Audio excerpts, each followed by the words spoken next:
What is a reasonable record prediction for the Georgia Bulldogs? I've seen 9-3. I've seen 8-4. I've seen 12. I've seen anything between 8-4 and 12-0.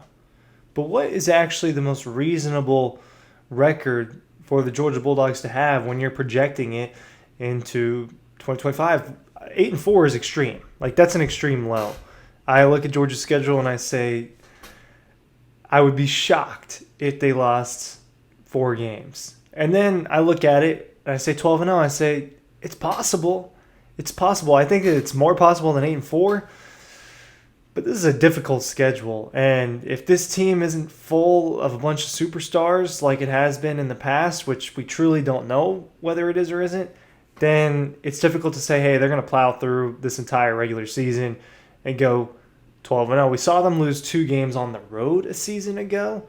They've got more difficult games at home this time and less or fewer games on the road, but still difficult.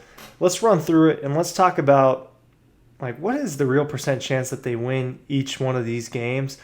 ESPN's FPI, they've got Georgia 10-2. I think that the over-under set at 9.5, 10 games roughly. Paul Feinbaum says they're going to drop 2 games, right? But no one's really talking about the possibility that they might win all of them. I think it's possible. I could be convinced, but let's roll through this thing and let's talk about it together. Ryan Curley from Dawg Post going through Georgia's schedule. Make sure you're going through the website, dawgpost.com. Just go check it out. Go check out everything we got on over there. So they open up the season August 30th against Marshall. And oh boy, I cannot wait for that weekend of football. 3:30 kick for Georgia.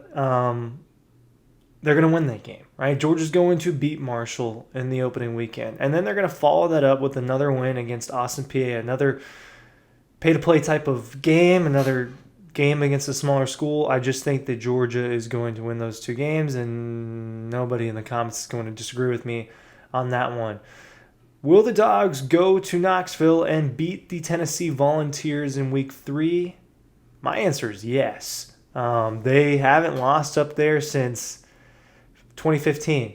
It's been a decade since they've lost up there, and that was the day that Nick Chubb got hurt, right? That brutal injury that he suffered in his college career, right? He's had some brutal ones at the NFL level since, but that was his one in college. I think that Georgia goes up there and wins. I think this is a Tennessee team that is going to be worse when you think about the quarterback drama they've had, when you think about how pretty much every key piece is gone. They didn't really retain a lot of key pieces. Now, they've got some young guys. They got Mike Matthews, a wide receiver, I think is really good. There's a back that I think is going to be in there, obviously, for Dylan Sampson this time around. They lost key defensive pieces, and they lost their quarterback in some unplanned offseason drama. Georgia's just done a better job of reloading.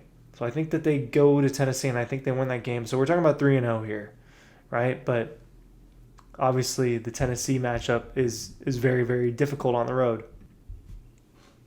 And they get a bye week, and they got to play Alabama at home.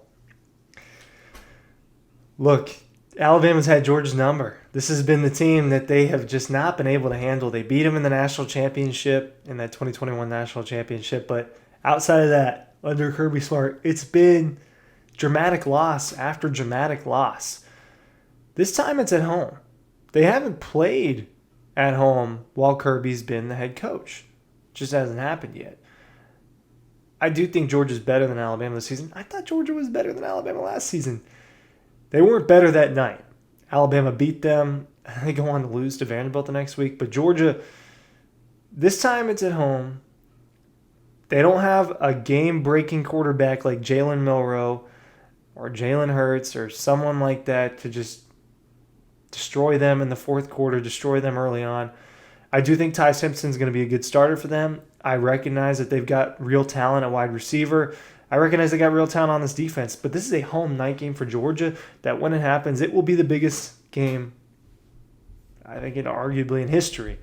All right, so when I think about this Alabama game, I think about it as a win for Georgia. Following week against a Kentucky team that's doing a huge overhaul.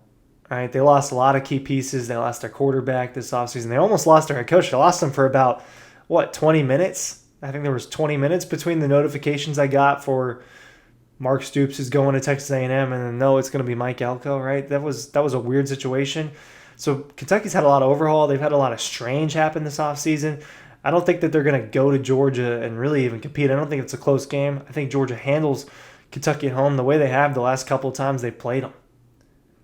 At Auburn, it's a potential loss. I think it's going to be a night game. I think that it's a weird rivalry game. They potentially lose that game. I could see them losing that game. I think Georgia pulls it out, but this is one of the ones where they lose. Home against Ole Miss, October 18th. I look at that game and I say, hey, I think Georgia's going to be better than them this year. Ole Miss has got good pieces. All right, they've got a quarterback that people believe in Austin Simmons. But the reasons why Georgia lost to them last year are just not going to be around, which is that defensive front that was really, really good. It'll be hard to replace that. This time it's at home. It'll probably be a 3:30 game or a night kick. Georgia destroyed Ole Miss the last time that they played in Athens. I think that it's probably closer to that than to what happened a year ago. Another potential loss, if you ask me, is the neutral site game against Florida. It's a game Georgia really struggled in before DJ Lagway got hurt a year ago. It is one of those rivalry games where anything can really happen, right? Georgia's owned this rivalry recently, and they haven't lost to the Gators since 2020. I do think that Florida takes a step forward. I think this is a potential loss for Georgia, but I think they're going to win this game. Like, when I go through this thought exercise, I'm like, hey, I lean Georgia. And that's me. I pride myself on trying to be unbiased, this is a Georgia channel. Obviously, I have Georgia ties, but I try to attack this as if I was national media. That's the best way to do this job. And when I do that, and I look at what Georgia has, and then I look at what these other teams have, I come away almost every time saying Georgia should win that game. Georgia's going to be favored in each of these games. And I think ultimately Georgia will beat the Gators. But I think that that's going to be one of their toughest games of the season. In hindsight, I ranked it as like the fourth or fifth toughest. Could be 2 or 3. At Mississippi State, I look at that as a win. I don't think that this is going to be one of the worst teams in the SEC again. I don't think that Mississippi State's home environment is anything crazy compared to some other places. I think the Bulldogs will beat the Bulldogs. And when I look at this, Georgia would be 9-0. And then they got to play Texas. If Texas is as good as people say, then they certainly can go to Athens and beat Georgia. I don't think that's going to happen. This is going to end up being a night game. This is going to end up being an extremely hostile environment for Arch Manning and the Longhorns to deal with. The 3 most likely games I think Georgia lose are versus Florida, at Auburn, and potentially against Texas. If they go 9-3, my prediction would be that those are the 3 games they lose. But I think we're probably looking at an 11-1 team here. That would be my prediction. I think this is a team that drops one, probably at Auburn or against Florida is my guess. I think that they'll sweep at home. The Texas game is going to be a big matchup. All right, they're going to want revenge from last year, losing on their home turf and then losing in the SEC championship game. So I do think that this will be difficult, but ultimately I think that Georgia beats Texas. Then Charlotte, they're going to beat Charlotte November 22nd, and then I think Georgia's going to handle Georgia Tech this time around at Mercedes-Benz Stadium. It will not be at Bobby Dodd. It will be in Mercedes-Benz. I understand a 10-2 prediction. This is a different college football world. This is a different SEC. Georgia's got to play more in quantity difficult games than it had to do in the past. Not that the games are more difficult, but they've got to play Texas and Alabama in the same season. They got to go on the road to Auburn in that same season. They got a neutral site against Tech and Florida. 8-4 is too low. 12-0 is a little lofty. I'm in the 11-1 boat at this point in time. I think Georgia maybe drops the game. I think Georgia's in the SEC championship. Likely a rematch against Texas. Potentially against Alabama. Maybe it's LSU. But I do think it's Georgia in the SEC championship against one of those 3 schools.